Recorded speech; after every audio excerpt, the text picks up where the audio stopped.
भगवान का नाम कृष्ण रखा गया। अब तो ठाकुर जी को नामकरण है गए और नेक नेक और बड़े है गए, और जैसी बड़े भय महाराज अब तो ऐसो उधम मचा में, ऐसो उधम मचा में, इतनो उधम मचा में, सबरी गोकुल की नाक में दम कर रखो महाराज। जो लोग अपने बालकों की बड़ी कंप्लेन करते हैं कि महाराज जी हमारे बच्चे बड़े शैतान, सुनो एक बार ने ठाकुर जी की ओर तो देखो, कितने कितने उद्यमी। सुखदेव जी महाराज केवल एक पंक्ति में कह देते हैं, श्रृंग्यग्निड्यम शशि जलद्विजकंटकेभ्य। ठाकुर जी के ऊधमों का वर्णन, कैसे कैसे ऊधम मचाते हैं। गौशाला में 9 लाख गायें हैं नंद बाबा के यहां, और 9 लाख गायों का कितना दूध, कितना घी, कितना मक्खन होता होगा, विचार करो। पूरा गोकुल भी यदि पान कर ले तो उसके बाद भी बचता तो होगा, तो बचे हुए घी का क्या करते हैं नंद बाबा? तो अपने 9 लाख गैयाओं के खुर और उनके सींगों में जाकर के उसका बढ़िया लेप लगाते हैं। आज ठाकुर जी और बलदाऊ बाबा दोनों पहुंच गए और गौशाला में बैठी हुई गैया को एक सींग पकड़ो ठाकुर जी ने, दूसरा सींग पकड़ो बलराम जी ने, नेक नेक से हैं, बैठी है गैया। अब दोनों वाकू हिलाने लगे। अब जैसे जैसे हिलाई, थोड़ी देर तो गैया ने कछुनाएं कही, लेकिन नेक देर में गैया जैसी खड़ी भई, गैया के खड़े है तो एक तरफ ठाकुर जी लटक गए, दूसरी तरफ बलराम जी लटक गए। अब वाकई सींगन में लगो मक्खन, हाथ चिपचिपे। अब वो हाथ छूटे, मैया बचाइयो, मैया देख तेरी गैया मोकू मार रही है। तुतला के ठाकुर जी बोले, अच्छा गैया भी तो जानती है ना कि श्याम सुंदर है, तो गैया भी लेके जावे जहां पे गोबर को ढेर, गोबर के पहाड़ हैं, वहीं लेके जावे। बोले आओ बड़ो आनंद करो, सुबह सुबह मेरे सींगन पे चढ़ जाओ, चलो ठाकुर जी आपको आनंद कराऊं। और गोबर के ढेर के पास जैसे ही गैया पहुंचा, इतने में ही ठाकुर जी के हाथ चीखने हैं कि छूट जाएं और ठाकुर जी गले गले तक गोबर में जाके धस जाएं। यशोदा मैया आवे सो यहां तक ठाकुर जी गोबर में धसे हुए, केवल मुख दिख रहा है। मैया निकारे, लाला कितनों सजाओ, कितनों सुंदर बनाओ, घूम फिर गया गोबर में ही आके खेले। मुझको तो ऐसा लगे तू कहीं पूर्व जन्म को सूकर तो ना है।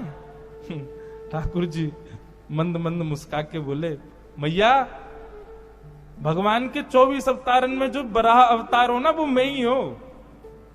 मैया बोली, हम बे तू ही तो हो, मोह धोवा आवे ना भगवान बने हमारी जान को। ठाकुर जी बीच बीच में सत्य भी बोल जाते हैं, लेकिन यशोदा मैया स्वीकार नहीं करते। श्रृंगी, अग्नि, द्यमष्टि।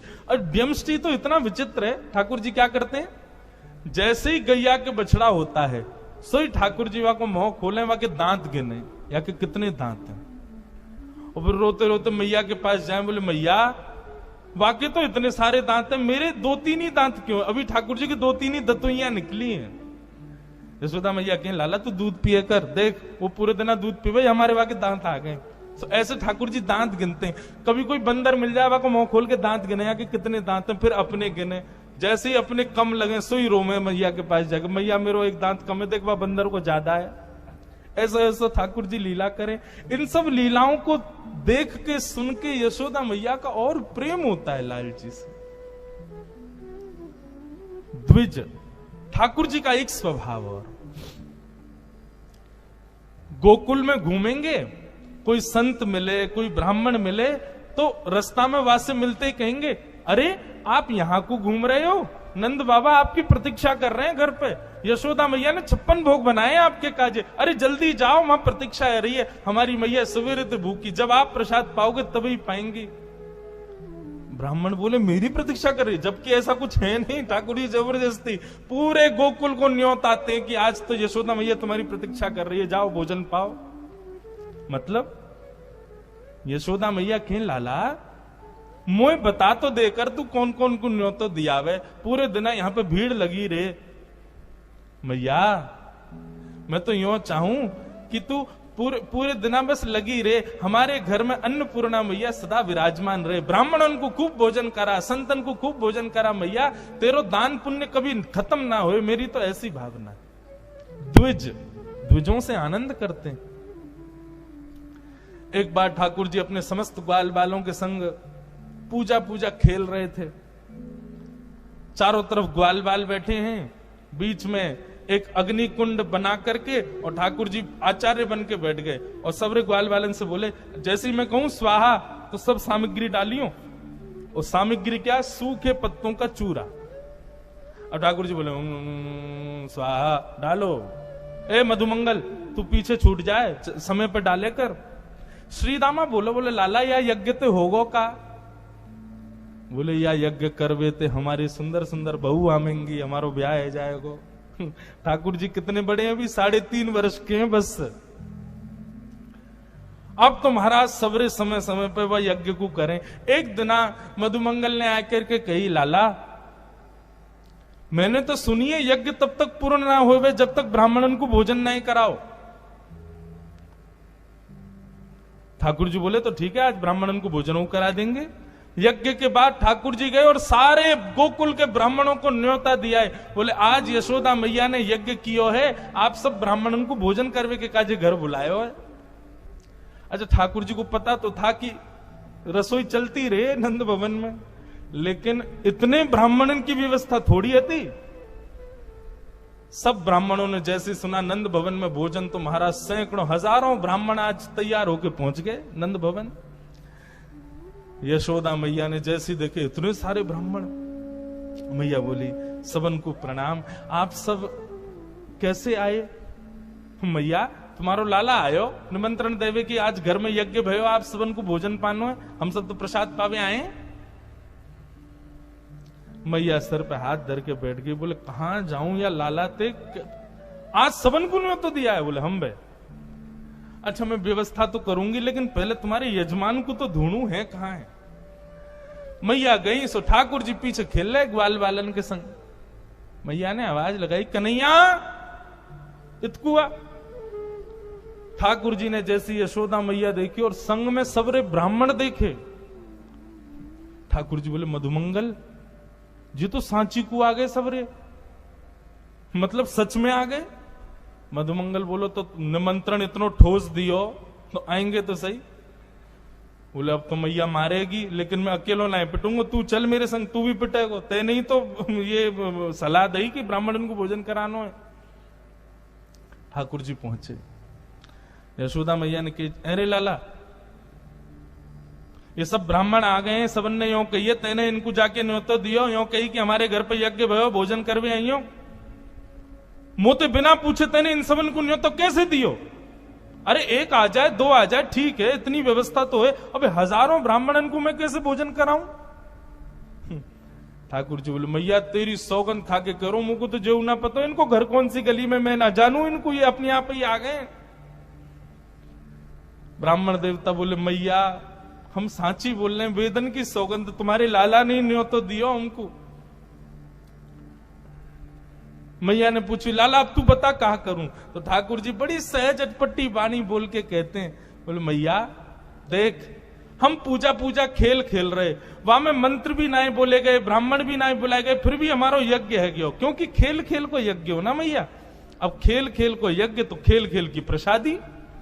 ये सब भी हाथ में दोना लेके कहते हाँ भाई मोहन तार बहुत बढ़िया बनी है, अब देखो जलेबी तो बहुत ही स्वाद है, पूड़ी इनको स्वाद तो कहा कहूं, अरे आलू की सब्जी कितनी बढ़िया। खाली पत्तल लेके ये भी वहां में भाव ही रख लें, जैसे भाव से हमारी पूजा भाई वैसे भाव से इनको भोजन। सब ग्वाल बाल बोले बोल बाल कृष्ण लाल की जय, हमारे लाला की जय। देख लाला ने कितनी बढ़िया युक्ति बताई। यशोदा मैया को क्रोध भी आता है और फिर हंसी भी आती है ठाकुर जी के भाव पर। बंधु ये लीला देख करके 33 कोटि देवता भी आश्चर्य करते हैं कि ये जगन्नाथ है, ये त्रिलोकीनाथ है, ये उनकी लीला है। ये ज्ञानी के वशीभूत होके नहीं कर सकते, ये वैरागी के वशीभूत होके नहीं कर सकते, ये तो केवल प्रेम ही करवा सकता है।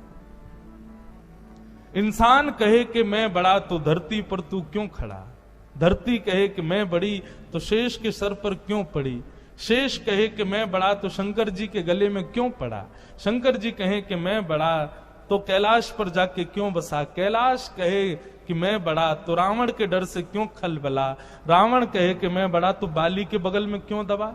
बाली कहे कि मैं बड़ा तो श्री राम के बाण से कैसे मरा, प्रभु श्री राम कहे कि मैं बड़ा तो भक्तों के पीछे क्यों पड़ा, भक्तों के हृदय में क्यों बसा प्रेम।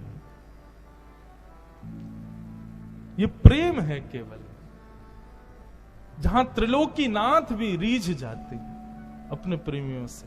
हमारी ब्रजभाषा को एक पंक्ति है, कौन पावे आको पार, प्रेम ने दिया की सदा उल्टी बहे धार।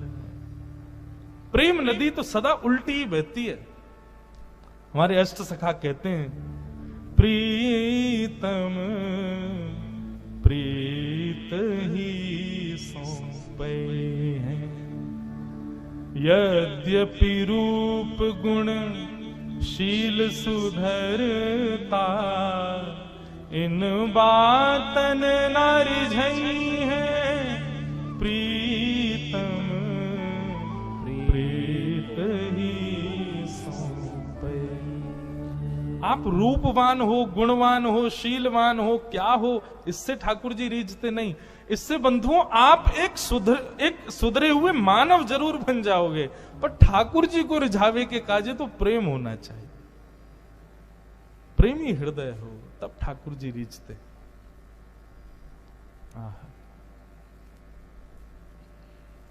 भगवान की मधुर लीला चल रही है। उसके बाद ठाकुर जी की माखन चोरी लीला आती है। बंधुओं, ठाकुर जी माखन क्यों चुराते हैं?